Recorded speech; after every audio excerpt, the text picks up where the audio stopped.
4 dúvidas de Gideão respondidas por Deus. Para darmos início, vamos começando fazendo a leitura bíblica. Está localizada aí no livro de Juízes, capítulo de número 7, versículo do 2 ao 8, que diz o seguinte: E disse o Senhor a Gideão: Muito é o povo que está contigo, para eu dar os midianitas em suas mãos, a fim de que Israel não se glorie contra mim, dizendo: a minha mão me livrou. Agora, pois, apregoa aos ouvidos do povo, dizendo: quem for medroso e tímido, volte, retire-se apressadamente. Das montanhas de Gileade, então voltaram do povo 22.000 e 10.000 ficaram. E disse o Senhor a Gideão: ainda há muito povo, faze descer as águas. Ali os provarei. Será que daquele dia que eu te disser, este irá contigo, este irá. Porém, de todo aquele de que eu te disser, este não irá contigo, esse não irá.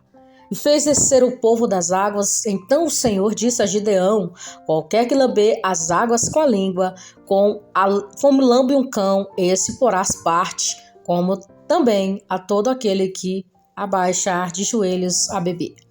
E foi o número dos que lamberam, levando a mão à boca, 300 homens. E todo o restante do povo se abaixou de joelhos a beber as águas.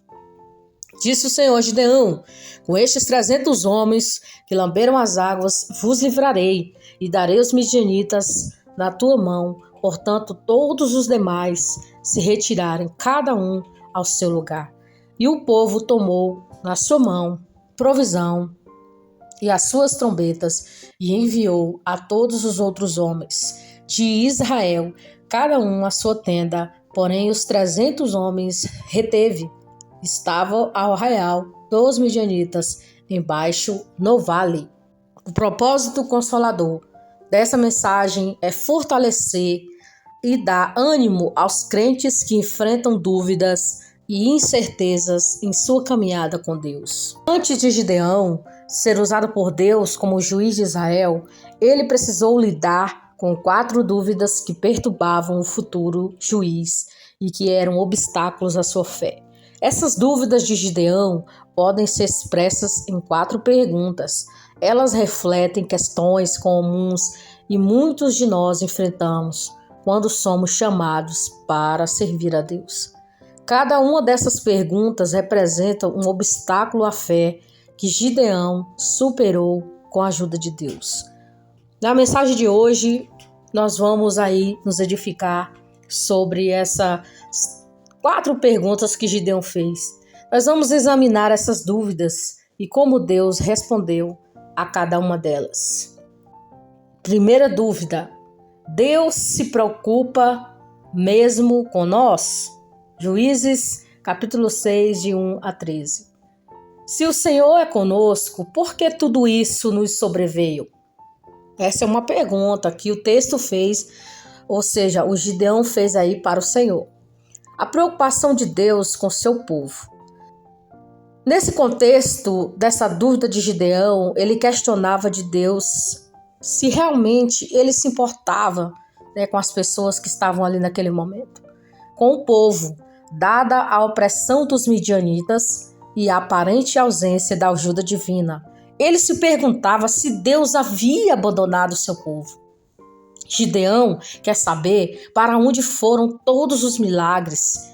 Já se passaram 250 anos desde que Deus libertou Israel do Egito por meio das pragas devastadas e 200 anos desde que o Jordão se abriu, permitindo que Israel cruzasse a terra seca para a terra prometida. Gideão se pergunta: onde está Deus que realizou todos aqueles milagres?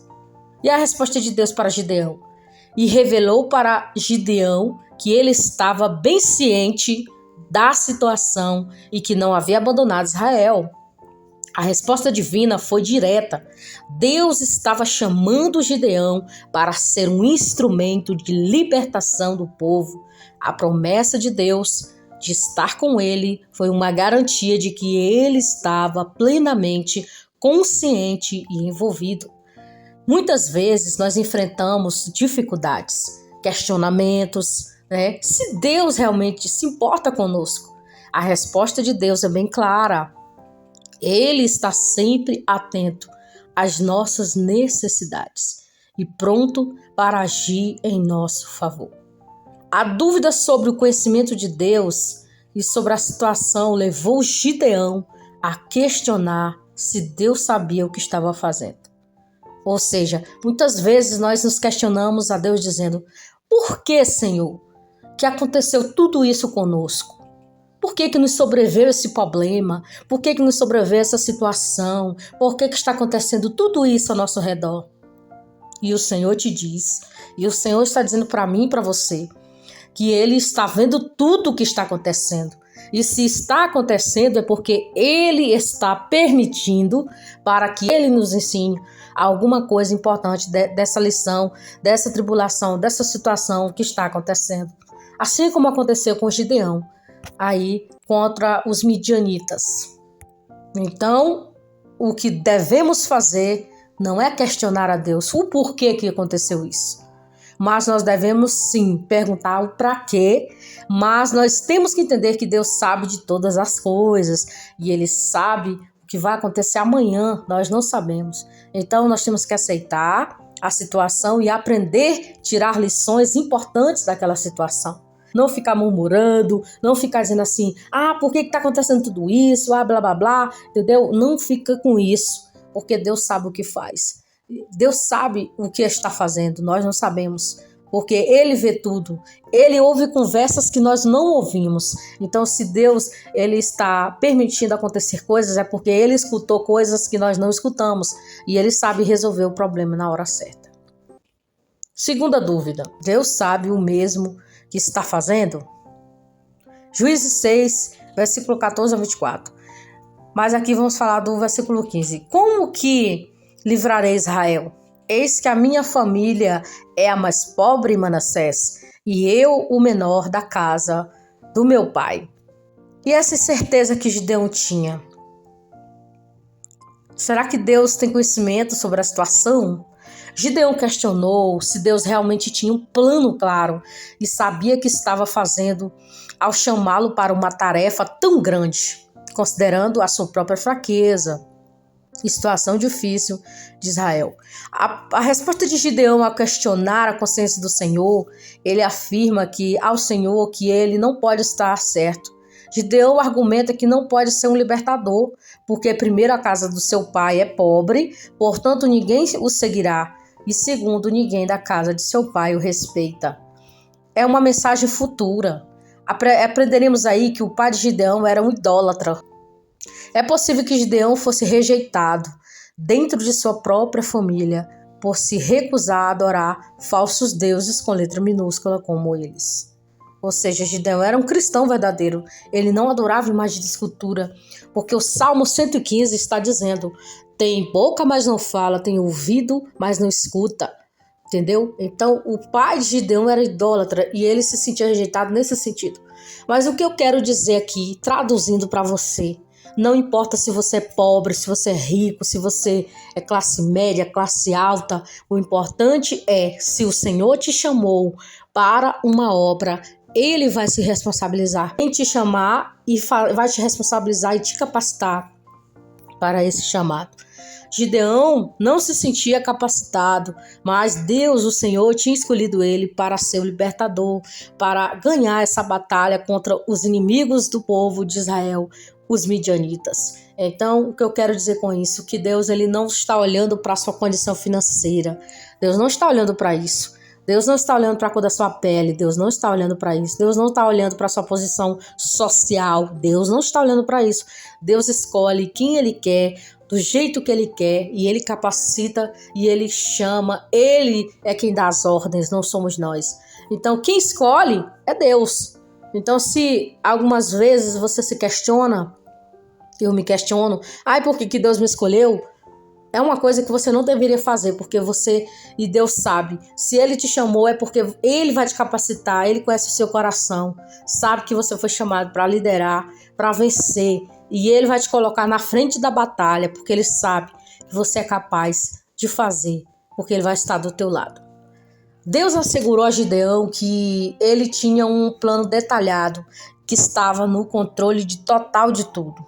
Deus deu a Gideão um sinal com fogo que consumiu a oferta, confirmando a sua presença e aprovação. Isso demonstrou que Deus sabia exatamente o que estava fazendo e seu plano era perfeito. Muitas vezes, muitos de nós ficamos como Gideão.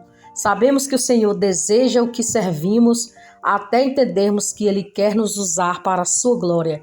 Mas estamos tão tomados pelo medo, pela sensação de nossa própria incapacidade, que nos recusamos a confiar nele. Ou quando enfrentamos situações desafiadoras, podemos questionar se Deus tem um plano claro para nós. A resposta é que Deus é soberano e tem um plano perfeito, mesmo quando não compreendemos totalmente.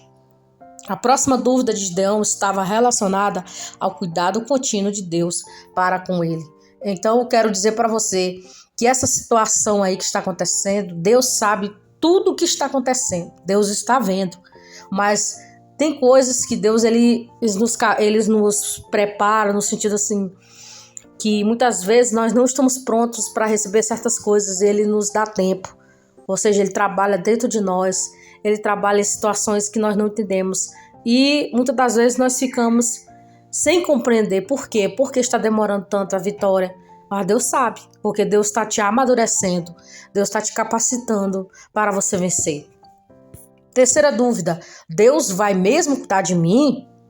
Juízes 6, versículo 25 e 32. A insegurança de Gideão sobre o cuidado pessoal. A preocupação com a proteção pessoal de Gideão era muito grande. Sabendo que ele ainda estava com medo, Deus lhe deu uma tarefa em sua própria casa, para mostrar que estaria sempre com ele. E a resposta do Senhor foi: o Senhor instruiu Gideão a destruir o altar de Baal, de seu pai, e construir um altar ao Senhor no topo da colina. Essa tarefa foi uma demonstração do poder de Deus e uma prova de que ele estava com Gideão, mesmo em seus momentos de fraqueza e dúvida. Naquele dia, Gideão aprendeu uma lição de que grande valor, se ele obedecesse ao Senhor, mesmo com medo em seu coração, o Senhor o protegeria e receberia a glória. Gideão teve que se lembrar disso ao reunir seu exército e preparar-se para atacar o inimigo. E a aplicação pessoal apesar de nossos medos e seguranças, Deus é fiel para cumprir suas palavras e garantir a sua vontade. Se Deus te prometeu alguma coisa, Ele vai cumprir. Números 23, 19. Deus não é homem para que minta, nem filho do homem para que se arrependa. Então, mesmo com as suas inseguranças, com seus medos, se Deus te falou, vai, pode ir, que Deus se garante. E a vitória vai ser sua, com certeza. Se joga porque Deus está na frente e Ele vai te dar a vitória. Quarta dúvida, que finalmente Gideão questionou se Deus ia cumprir suas promessas. Deus cumprirá suas promessas? Juízes 6, 33 a 40. Se há de livrar Israel por minha mão, como disseste? A questão da fidelidade de Deus e as suas promessas. A incerteza sobre a fidelidade de Deus, Gideão, ele queria saber se Deus estava realmente ali com ele e se cumpriria as suas promessas, antes de se comprometer completamente com a missão. Ele pediu sinais para confirmar que Deus realmente faria o que estava prometido. Deus respondeu às dúvidas de Gideão com sinais no vale de lã, no velo, de lã molhado e seco. Esses sinais confirmaram que Deus cumprira as suas promessas. Estava com Gideão em sua missão. Deus mostrou a paciência, a fidelidade, provando que ele é digno de confiança. Salmo 103, do versículo 13 ao 14, faça essa leitura para você entender que Deus conhece profundamente cada um de nós. Mesmo assim, Deus é fiel e cumpre as suas promessas, respondendo aos nossos questionamentos com paciência e clareza. E a conclusão dessa mensagem é: Gideão fez exatamente o que Moisés fez quando o Senhor o chamou da sarça ardente. Ambos apresentaram desculpas sobre o porquê não poderiam cumprir a missão do Senhor para eles. Ambos sentiram que o trabalho estava além de suas capacidades e que eram inadequados para a tarefa. Nós fazemos o mesmo, não é? O problema é que muitas vezes focamos em quem somos e não em quem Ele é. Sem o Senhor, somos fracos e falhos. Como Ele, somos mais fortes para suportar. Filipenses 4:13. Precisamos aprender a estar conscientes da presença e do poder de Deus.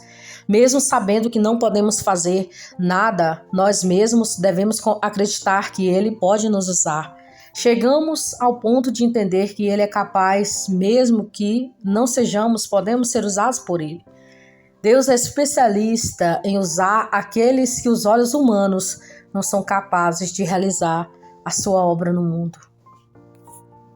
Deus usou todas essas pessoas, da Bíblia, muitos e outras que estavam disponíveis a ser usados. Eu desafio você a parar de dar desculpas sobre por que você não pode fazer o que o Senhor quer que você faça. Em vez disso, põe a mão na obra. Alguns aqui deveriam estar pregando, fazendo a obra. Quantos deveriam estar ensinando a escola dominical, ensinando, colocando a mão na obra? Alguns deveriam estar cantando no coral, mãos na obra. Outros deveriam estar servindo na igreja, mãos na obra. Outros deveriam estar compartilhando o evangelho com o mundo, mãos na obra. Alguns deveriam estar nos departamentos infantis, dos jovens, adolescentes, e estar parado, com medo, dando desculpas para Deus. E hoje o Senhor está te convidando. Pare de dar desculpas e comece aí a assumir essa responsabilidade e esse chamado que o Senhor tem com você. Que Jesus vos abençoe.